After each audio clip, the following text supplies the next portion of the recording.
नमस्कार, कैसे हैं आप सभी? दुआ और उम्मीद दोनों हैं कि आप सभी बहुत अच्छे होंगे। तो बहुत-बहुत स्वागत है आपका, वेलकम, खुशामदीद to my channel RA only love. आइए एक छोटा-सा रिकैप ले लेते हैं। अभी के जाने के बाद पांडा गीतिका के पास पहुंची थी तो उसे बालकनी में पाया था। जाकर जैकेट और अपने बाजुओं से ढाँप दिया था पांडा ने गीतिका को। ज़रा इतराई थी गीतिका और पांडा ने उसे और उसके इतराने को बाजुओं में भर लिया था। दोनों की कुछ मखमली बातें हुई थीं। पांडा की नेक पर कुछ खरोंचें थीं जिस पर वो सफ़ेद क्रीम लगाई थी गीतिका ने। जब फास्ट रखने की बात की थी गीतिका ने तो पांडा ने ज़रा मना किया था, मगर गीतिका कहाँ मानने वालों में से है। सुबह हुई थी और ऑफिस पहुंची थी गीतिका, जहाँ जाकर वो सारा भाव बदल गया था। गंभीर भाव आ गया था पूरे ऑफिस में। ब्रांचर सर आए थे सूरज और गीतिका के पास और अपनी बात की थी। तो यही रिकैप था। आइए चलिए आगे चलते हैं। वैली का जो आज मौसम था बड़ा ही अजीब था। ना जाने क्यों वैली में आज बादल छाए हुए थे। जितने भी टूरिस्ट प्लेस थे सब पर चौकसी बढ़ा दी गई थी। जो भी वैली के चेक नाके थे सब पर एक्स्ट्रा सतर्कता लगा दी गई थी। जो भी छोटी छोटी मार्केट्स थी उनमें चहल पहल तो थी, लेकिन चहल पहल के साथ साथ ज़रा डर भी था। जितनी भी नुक्कड़ वाली बाज़ारें थी उनमें भी चहल पहल कम नहीं थी। सूरज की गाड़ी आगे चल रही थी। वाह यार, वैली आज चहक रही है, गीतिका ने ये कहते हुए अपनी नज़रों को बाहर से कार के अंदर किया था। हाँ, आज बीवियों का दिन जो है। सूरज ने स्टीयरिंग को राइट साइड घुमाते हुए कहा। उसकी बात पर गीतिका मुस्की ले गई थी, जैसे उसके दिल ने उसे मीठी धड़कन दी हो। ठीक वैसे ही। तो इसमें इतना तू क्यों ब्लश कर रही है? हाँ, पीछे बैठी हुई अन्नू ने कहा, जिसे भूख लगना शुरू हो चुकी थी। तुझे कहाँ से दिख रहा है कि मैं ब्लश कर रही हूँ? हाँ, लग रहा है तुझे भूख लगना शुरू हो चुकी है, गीतिका ने बात को ज़रा बदलते हुए कहा। हाँ यार, माँ ने भी ना पता नहीं कहाँ फंसा दिया, अलग ही फंडा है ये व्रत रखने का। अनु ने भूख लग जाने वाले भाव को दिखाते हुए कहा। तो तूने माँ के कहने पर ये फास्ट रखा है? सूरज ने पूछा। गीतिका ने सांस लंबी लेकर छोड़ दी, राहत ली एक कि हाँ, बात बदल गई है। वरना जो सवाल होते अनु के, गीतिका किसका किसका जवाब देती। और नहीं तो क्या यार सूरज, माँ ने ही फंसा दिया है। मुझे भूखे रहना बिल्कुल भी पसंद नहीं है, मेरे और तेरे बस का भी नहीं है।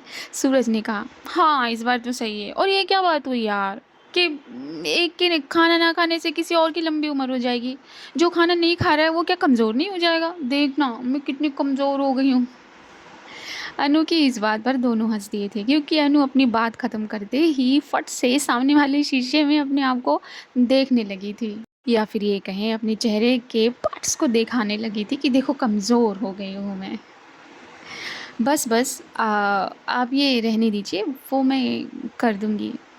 आप बाकी का काम कर लीजिए। चलिए जल्दी करिए, टाइम वेस्ट मत कीजिए।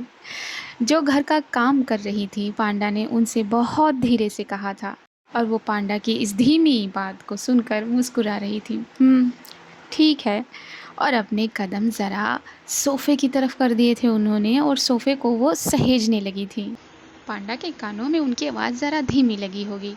का भाई, तो हार आवाज़ में जिंदगी काहे नहीं खे? हाँ, का रउआ भी भूखले बानी? पांडा की इस बात पर उस लेडी ने नज़ाकत देते हुए अपनी गर्दन को ज़रा हाँ में हिला दिया था, और जैसे हल्का सा वो शर्मा रही हूँ ऐसा भाव दिया था। गजबे बा, त काम छोड़ दी, हम कर लेब। अरे ना, हम कर लेब ना। इतना ही कह के वो अपने काम में फिर से लग गई थी। पांडा भी अजब ही पांडा है, जिसे देखती है उसी का रूप धारण कर लेती है। पांडा ने मुस्कुराते हुए अपना हेड शेक कर दिया था। इन औरतों का कुछ नहीं हो सकता, ये कह के पांडा ने बेड की उस तकिया को उठाया था और मुस्कुरा दी थी। हाँ, वो वही तकिया थी जिस पर गीतिका ने रात को हरकतें की थीं। उसकी सारी हरकतें पांडा को याद आ गई थीं। पर मेरी औरत का क्या हो रहा होगा? होप कि जो समझाया है वो समझें। वैसे ब्रेनलेस बुक हैंडल कैसे कर रही होंगी? जो भी सेल्स हैं जो ज़रा मरा चलते हैं, इधर उधर करते हैं, वो सब एक जगह खड़े होंगे। काम कैसे कर रही होंगी वो? पांडा ने हंसते हुए अपनी ये बात कही थी और बेड ठीक करना शुरू कर दिया था। सूरज की कार रुकी थी। थोड़ी सी दूर पर एक घर था जिस पर ये तीनों नज़रें बनाए हुए थे। गीतू, मेरा डीएसएलआर तो दे। सूरज ने अपनी नज़रों को बाहर करते हुए धीरे से कहा था। और सूरज की बात पर गीतिका ने नोट पैड सूरज की तरफ बढ़ा दिया था। सूरज ने भवें सिकोड़कर पहले नोट पैड को देखा, फिर गीतिका को देखा। फास्ट उन्होंने रखा है और असर तुझ पर हो रहा है। इससे इससे कैसे फ़ोटो खींचूं मैं? सूरज की बात पर गीतिका का ध्यान ज़रा उसकी तरफ और अपनी हाथ की तरफ गया था। ओह आई सॉरी सॉरी, वो मैं ये ले। इस बार गीतिका ने डीएसएलआर आगे बढ़ा दिया था। जो पांडा सोच रही थी एग्जैक्ट गीतिका के साथ वही हो रहा था। क्या कर रही है तू गीतू? गीतिका ने अपने मन में कहा। यार वो देख, अनु ने कहा और सूरज और गीतिका का ध्यान खींच ले गई। पापड़ी चाट। जैसे ही उनका ध्यान जरा केंद्रित होता, अनु की पापड़ी चाट ने उन दोनों के ध्यान को भंग कर दिया। अनु ने कार से बाहर की तरफ देखकर अपने होठों को दबाते हुए कहा था। कंधे उसने झटके से छोड़ दिए थे ये कहते वक्त। गीतिका की आंखें भी उसी तरफ मुड़ी और सूरज ने डीएसएलआर का लेंस उसी तरफ कर दिया। तो क्या तुझे ये खाना है? सूरज की बात के साथ साथ एक क्लिक की आवाज़ भी आई थी क्योंकि सूरज ने वो मोमेंट भी कैप्चर कर लिया था। गीतू, वो देख यार, वो छोड़, ये तो वही है ना? सूरज कह तो गीतू से रहा था लेकिन उसकी आंखें अपने डीएसएलआर के लेंस पर थीं जो 45 डिग्री पर मुड़ा हुआ था। सूरज ने घर से निकलते हुए आदमी की फ़ोटो क्लिक करते हुए कहा, हाँ ये वही है सूरज। मुझे 90% तक यकीन था लेकिन अब वो 100% हो गया। बस हमें वो प्रूफ इकट्ठे करने हैं जो आँखों से दिख सकें और जिन्हें हाथों से छुआ जा सके। गीतिका अपनी बात कह रही थी और उसकी बात की गंभीरता उसकी आंखों से साफ साफ झलक रही थी। वैली का मौसम और गहरा हो रहा था। बारिश नहीं हुई थी पर बादलों ने आसमान में जगह ही नहीं छोड़ी थी। हवा चल तो रही थी मगर जैसे बादलों का साथ निभा रही हो। हवा जब चलती है तो बादलों को छांट देती है, लेकिन यहाँ तो अलग ही मूवमेंट चल रहा है दोनों का।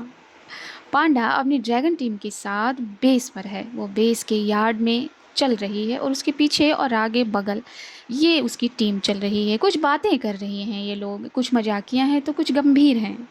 ये अभी कहाँ रह गया यार? बैट ने एक कदम लेते हुए कहा। हाँ यार, उसके पास अब कहाँ टाइम होगा हमारे लिए? अमेज ने भी बात जोड़ी।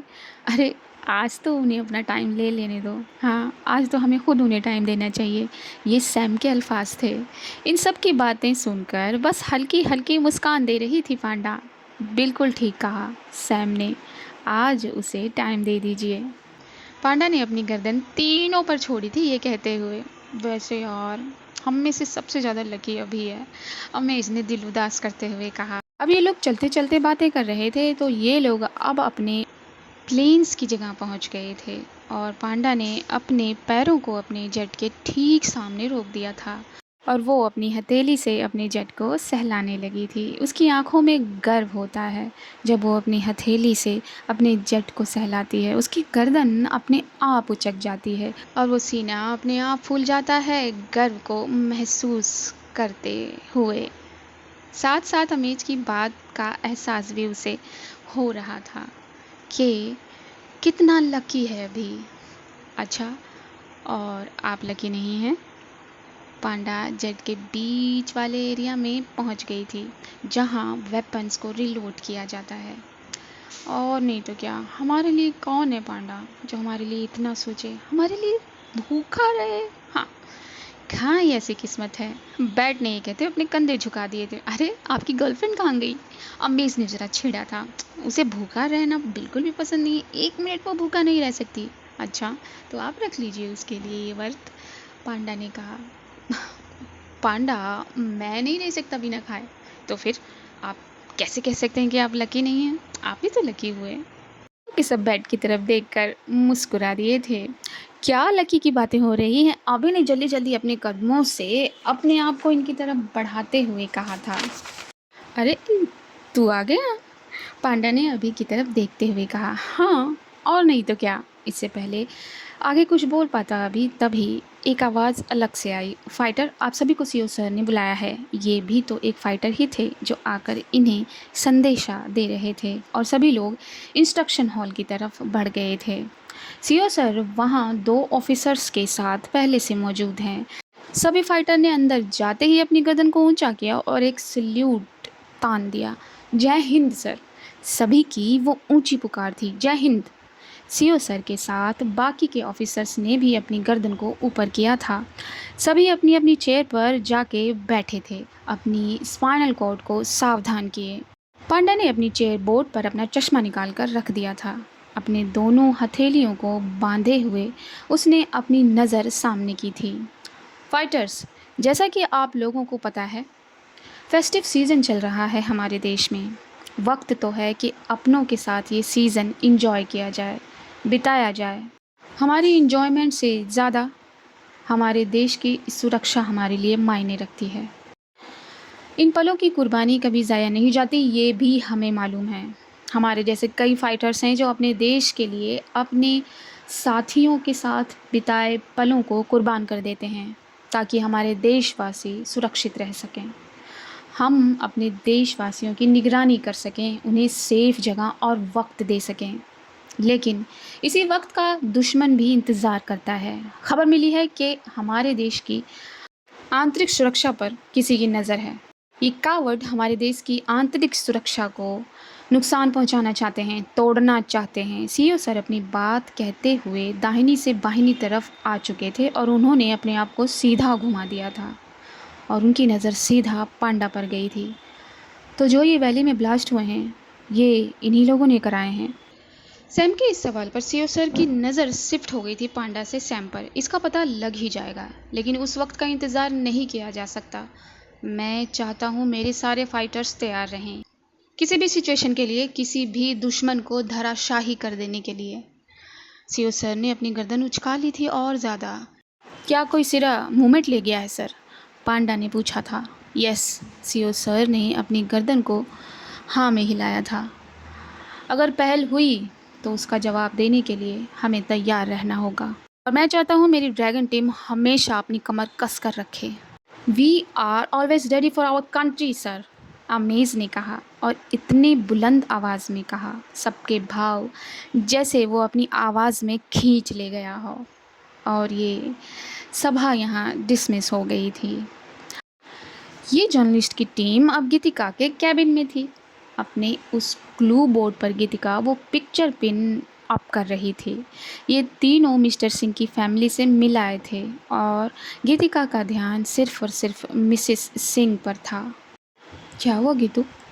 सूरज ने बोर्ड पर एक पर्ची को पिन अप करते हुए पूछा था, लेकिन गीतिका को जैसे सूरज की बात सुनाई ही नहीं दी थी। सूरज ने फिर से अपनी बात को रिपीट किया। गीतू, क्या हुआ? हाँ हाँ, क्या कुछ कह रहा था तू? गीतिका अपने ख्याल से बाहर आकर बोलती है। हाँ, बस यही। तू कहाँ गुम है? कुछ नहीं, वो बस मैं। गीतिका कुछ आगे कहे उससे पहले ही सोफे पर लेटी अनु का फ़ोन बज गया था। उसका बुरा हाल जो हो गया था। अनु ने फ़ोन पर बात की और जल्दी से फ़ोन कट किया। फ़ोन कट के फट से इनकी तरफ आई थी अनु। अरे यार, मुझे घर जाना होगा क्योंकि शाम की तैयारी करनी है। माँ का फ़ोन आया था और वो कह रहे हैं कि शाम की तैयारी करनी, जल्दी घर आ जा। अनु ने ये कहते हुए अपने बैग को उठा लिया था। कैसी तैयारी? गीतिका ने पूछा। अरे शाम को व्रत खोलने की तैयारी। और कैसी तैयारी? अच्छा अच्छा, मैं चलती हूँ। हाँ, बाय बाय बाय बाय। अनु लिटरली भाग रही थी अपनी बात कहते हुए।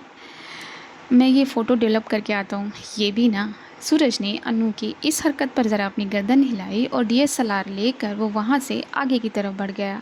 वाह, दोनों चले गए। मगर शाम की तैयारी, ये क्या बोला अनु ने? हाँ, अनु शाम की तैयारी, मैं पूछ भी नहीं सकती उससे, 100 सवाल करेगी। माँ से पूछूं? नहीं नहीं नहीं, माँ से सुबह ही तो बात की थी, तब तो कुछ पूछा नहीं मैंने। स्क्वाड्रन लीडर से पूछूं क्या? नहीं, स्क्वाड्रन लीडर को कैसे पता होगा? उन्होंने तो मना किया था फास्ट रखने के लिए। स्क्वाड्रन लीडर की मम्मा से पूछूं? नहीं नहीं नहीं नहीं नहीं, उनसे कैसे पूछ सकती हूँ यार मैं? नहीं। यहाँ गीतिका अपने मन से लड़ रही थी, सवाल जवाबी कर रही थी। जरनाब, फट से गीतिका के इस ब्रेन ने उसे हिंट दिया। हाँ जरनाब, उन्हीं से पूछती हूँ। गीतिका ने फ़ोन निकाला और फट से जरनाब को लगा दिया। हेलो। फ़ोन रिसीव होते ही गीतिका बोल पड़ी थी। जी गीतिका बोलिए, जरनाब ने मुस्कुराते हुए कहा। मैंने आपको डिस्टर्ब तो नहीं किया ना जरनाब? नहीं नहीं, आप ये कैसी बातें कर रही हैं? मैं कौन सा फ़ोन अपने हाथ से पकड़ी हुई हूँ? मतलब? गीतिका ने पूछा। मतलब ये कि मेरे दोनों हाथों में मेहंदी लगी है और देवर जी ने फ़ोन मेरे कान पर लगाया हुआ है और वो बेचारे फ़ोन पकड़े खड़े हैं। मेहंदी? आपने मेहंदी लगाई है? तो क्या फास्ट रखने वाला मेहंदी भी लगाता है? हाँ। ये मुझे माँ ने बताया। लेकिन गीतिका आप क्यों पूछ रही हैं? क कुछ नहीं, वो ऐसे ही वो मैं एक और बात पूछना चाहती थी कि शाम की तैयारियों में क्या-क्या होता है? मतलब कैसे करते हैं? गीतिका ने पूछ लिया था। गीतिका, ये तो मुझे भी नहीं पता। मुझे तो सब माँ ने बताया और वही बता रही हैं कैसे करना है, क्या करना है, कौन सी रस्म कब करनी है। आप एक काम करिए ना, आप घर आ जाइए, जरनाब ने कहा था। हाँ, मैं घर वो नहीं, स्क्वाड्रन लीडर तो घर घर पर रहेंगी ना, तो मैं वहाँ कैसे? गीतिका ने अपने आप को रोका, जीभ को दाँत के नीचे दबाते हुए। उसे ये मालूम पड़ गया कि उसने ये क्या बोल दिया। उसने अपनी बात को ज़रा आगे किया। वो जरनाब में कुछ और बोलने वाली थी। कोई बात नहीं, पांडा और अभी बेस गए हुए हैं। मैं उन्हें फ़ोन करके कह दूँगी कि पांडा को अपने साथ लेते हुए घर आ जाएं। ठीक है, अब आप घर आ जाइए। अपनी रस्म कर लीजिएगा। जरनाब की बात सुनते ही गीतिका के गाल लाल पड़ गए थे, उसका सर झुक गया था। अब वो जरनाब, ज़्यादा मत सोचिए गीतिका, जल्दी आ जाइए। और हाँ, कपड़ों की भी चिंता मत कीजिएगा, ठीक है? जरनाब ने मुस्कुराते हुए कहा था। हाँ ठीक है। और ये प्यारा सा कन्वर्जेशन ख़त्म हो जाता है और दूसरी तरफ कन्वर्जेशन चालू हो जाता है। ड्रैगन टीम के मेंबर अपनी अपनी सवारी के साथ अपने अपने घर के लिए निकल गए थे। अभी और पांडा अपनी सवारी की तरफ पैदल पैदल चलकर आगे बढ़ रहे थे। तभी अभी का फ़ोन बज उठा था। हाँ हाँ, जल्दी उठा, पांडा ने यहाँ अभी की चुटकी लेते हुए कहा था। अभी मुस्कुराते हुए 4 कदम ज़रा दूर गया था। हाँ हाँ, तू लंदन चला जा, तेरी बातें सुनाई नहीं देंगी मुझे। पांडा ने फिर से उसे छेड़ा था। पांडा तू भी क्या? ये कहकर अभी ने अपना फ़ोन रिसीव करके कान पर लगा लिया था और पांडा ने अपना फ़ोन जेब से निकाला था। एक मैसेज आया था। मेरे सेल्स बराबर काम कर रहे हैं, समझिए आप। ये पांडा के मैसेज का जवाब भेजा था गीतिका ने और उस मैसेज को पढ़कर मुस्कुरा दिया था पांडा का चेहरा, उस चेहरे की हर लकीर। पांडा हंसते हुए कुछ टाइप करती उससे पहले ही अभी पास में आकर खड़ा हो गया था। चल। पांडा ने फट से पीछे मुड़कर अपने फ़ोन को जेब में रख लिया। कहाँ चल? घर चल। अरे तो जाना घर, मैं भी तो अपने घर ही जा रही हूँ। अरे एक साथ में चलना है तुझे, मेरे साथ मेरे घर। नहीं नहीं, मैं आज नहीं जा सकती। वो, पांडा ने ये कहा और उसके वो को फट से अभी ने पकड़ लिया। डोंट वरी, वो वहीं है। ब्रेन आई मीन जर्नलिस्ट तेरे घर पर क्या कर रही हैं? मेरी होम मिनिस्टर का फ़ोन आया था कि तेरा होम मिनिस्टर भी वहीं है, तो चल। दोनों हंस दिए थे। अच्छा ठीक है, चल 1 मिनट रुका। अभी से ये कहकर पांडा रवि साहब के पास गई थी। रवि, आप मर्सी के साथ घर जाइए, जल्दी जाइए, भाभी इंतज़ार कर रही होंगी। और मैं अभी के साथ जा रही हूँ। हाँ जी कल्पना जी।